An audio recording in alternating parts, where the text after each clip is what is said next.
Hey, everybody. Okay, today we are talking about another home improvement book because it's the season. This is when you do home improvement projects. So, this is called Do It Herself, Everything You Need to Know to Fix, Maintain, and Improve Your Home.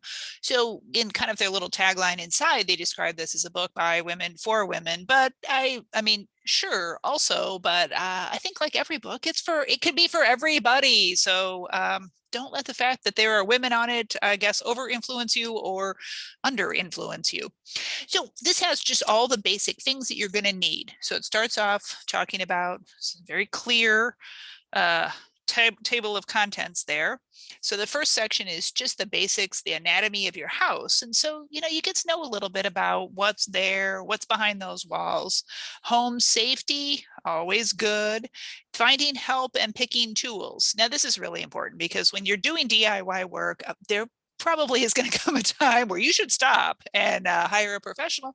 They'll just do it better. They've already got all the tools, and it's good to have somebody maybe guide you when that time is. So figuring out about walls, ceilings, cabinets, and doors. Um, Chapter 5 is all about floors. Chapter 6 is all about plumbing. Oh my gosh, you definitely want to get that right.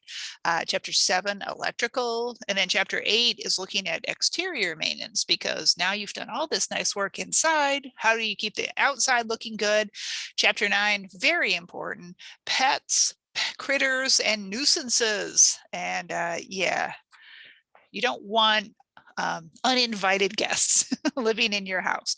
So this is just a really nice book. I like the way that it's line drawings, so you can see how it would really help you to just clearly understand what the directions are, help you to get through any kind of home repair issues. And, you're maybe off here for the summer or have a little time on your hands. It'll be light outside.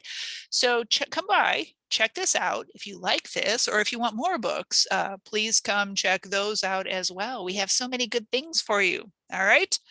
We'll see you next time. Bye-bye.